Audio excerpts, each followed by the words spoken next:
ayuu ii yimid wuxuuna ii soo taagay waraaq wuxuuna yidhi waxaan go'aansaday inaan iska kaa furo hadda waa lii furay sababta lii furayna ma garanayo waraxmatullaahi wabarakaatu waa mar kale iyo muuqaal cusub iyo walaashin warsan cabdulaahi youtube channelka iga daawanaysid waa warsan show fadlan haddaan ugu cusubtaa subscribe haddaa hore nolol joogi jirtay like share comments oo qayb qaado wixii fikirkaaga waana ku mahadsantihiin sida quruxda badan aad la socotiin maanta waxaan rabaa qisa gabar la soo qaybsatay inaan idiin soo gudbiyo wixii fikir ah talo iyo tusaale qaybta commentska oo qayb qaada waana ku mahadsantihiin sida ila socotaan qisadu waxay ku bilaabatay sida tan waxaa yaraanteeni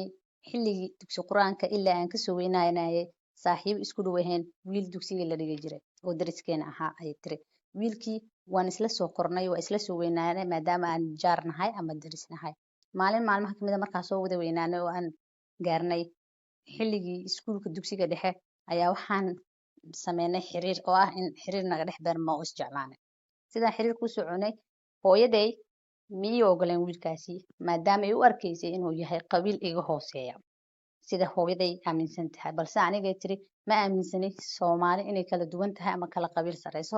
balse dhaqankeeni miyay noqotay in aan dadka liidno kuwana aan sar marino maadaama ay diinta ku sugneen in ninka aad jeclaanayso hadduu muslim yahay sabab aad u diido ayna oolen wiilkii markaas xiriirka xeen hooyaday way iga dhigi jirtay ogow ninkan haddaa ku arko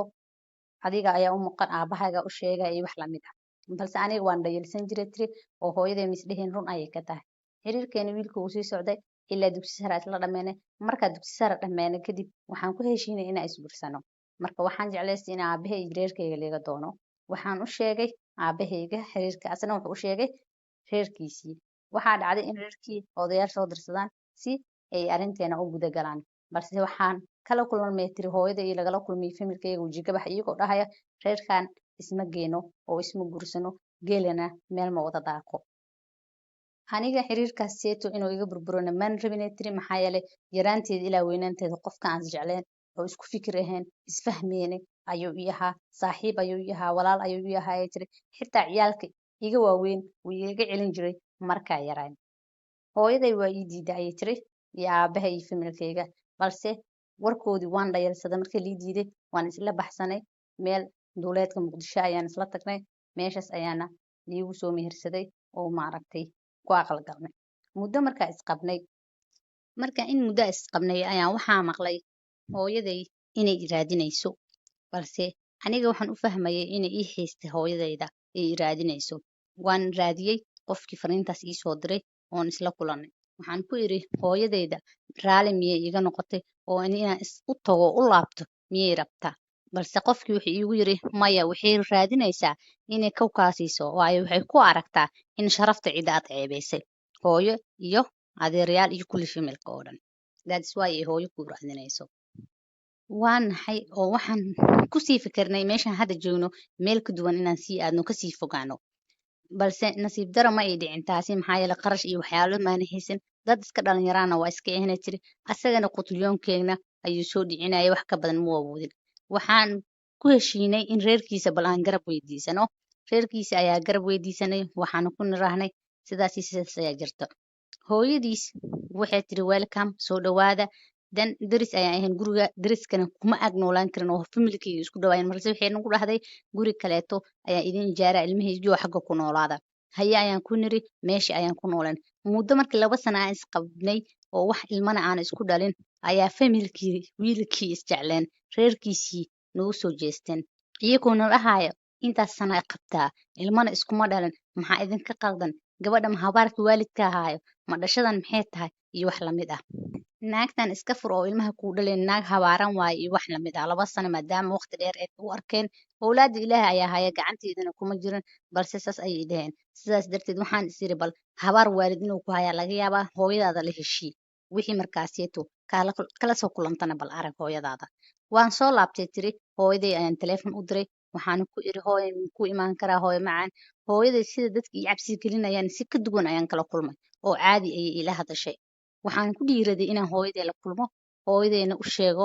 bal sida markaas hooyaday iyo aabahay way ii garaabeen balse aniga markaas hooskeyga ka cararayay oo wax la ii sheegay weligaa waxay tiri wax lagu sheegay ha aaminin oo hooyadeydii iyo aabihii markaa la kulmay waxay igu yiraahdeen gabar god way isku ridaa balse god iska lagama bixiso maadaama shalay dadka naga raacday dhibkan kaa haysto hooyo iyo aabbo aniga ilmaheeni baa tahay meelna nagama goodid waxaad tahay gabadheeni iyo hilibkeeni markastana guriga waa kuu furan yahay